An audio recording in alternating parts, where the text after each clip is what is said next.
Ticket কেটে ফেলছি, আপনার একটা গাড়ি ঠিক করেন, আমি দেশে আসতেছি। বলতেছে গালি দিয়ে যে তুই একটা খারাপ একটা গালি দিছে যে তুই দেশে এসে কি করবি। তো আমি ভাবছি যে মজা করতেছে আমার সাথে।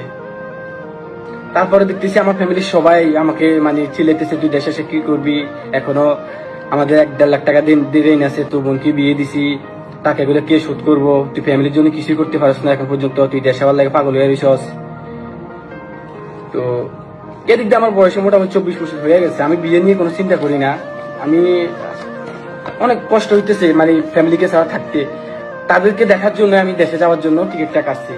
আমার দেশে হয়তো আর ফিরা হবে না, আমি টিকিটটা ছিঁড়ে ফেলতেছি। এই দেখেন, এই যে টিকিটের ডেট, আমি টিকিটটা ছিঁড়ে ফেলতেছি। আমার কষ্ট হয়তো বা কেউ বুঝবে না, আর বুঝার দরকারও নাই। এই যে আমার পাসপোর্ট, এটা কালকে কোম্পানিকে জমা দিয়ে দিব। আবার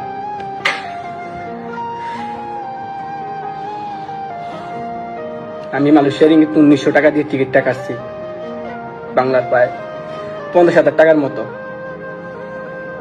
যাদের জন্য এত কিছু করার পর তারা বলতেছে আমি তাদের জন্য কিছু করিনি। বোনের বিয়ে, একতলা একটা বিল্ডিং, ছোট ভাইকে আমি সৌদি পাঠাইছি, ঘরের সব মালামাল সবকিছু আমার টাকা কিনছে, তারপরে বলতেছে আমি কিছু করি নাই। আমার নিজের টাকা ঋণ করে আমি এসে আমার নিজের টাকা শোধ করছি, আমি 5.5 লাখ টাকা নিজের টাকা আমি শোধ করছি। তারপরে বলে যে আমি তাদের জন্য কিছু করি নাই, আমি তাদের জন্য কিছু করি নাই, কিছু করি নাই আমি তাদের জন্য। তাহলে আমি 5টা বছর টাকা কি করলাম? প্রতি মাসে আমি 150 টাকা দিছি, আমি না খাইও আমি 150 টাকা দিছি।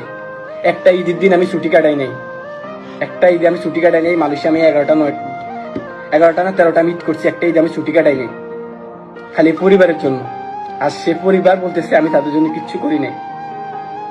আমি 1 মাসে টাকা কম দিছিলাম, বলছিল যে তুই টাকা ঠিক করস, তুই টাকা সবগুলো দেশে যাস না কেন।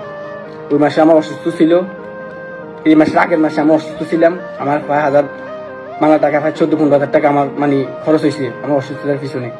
তারা বলতেছে যে তুই রাত্রেবেলা ঘুম যাস না ঠিক করে, তুই ডিউটিতে ঠিক করে যাস না, এই বাবু কি বিদেশ চলে। মানে আমার ফিলিংটা, আমার কষ্টটা, আমার মনে ফিলিংসটা তারা একটা আবার বুঝে নাই। আর এখন আমি 5 বছর পর আমি দেশে যাওয়ার জন্য টিকিট কাটছি, তারা বলতেছে আমি দেশে যাই কি করবো। আসলে প্রবাসীদেরকে কেউ বুঝে না, কার জন্য এত কষ্ট করছি, কার জন্য এত কষ্ট করছি। আমি আমার মা বাবাকে একটা কথা বলতে চাই, আমার স্বপ্ন হয়তোবা আমি হয়তোবা দেশে ফিরতে পারবো না কখনো, হয়তোবা আমার লাশটা ওই দেশ থেকে যাবে না কখনো, তবে মনে রাখেন আমি আপনাদেরকে দেখার জন্য টিকিটটা কাটছি, খালি তোমাদেরকে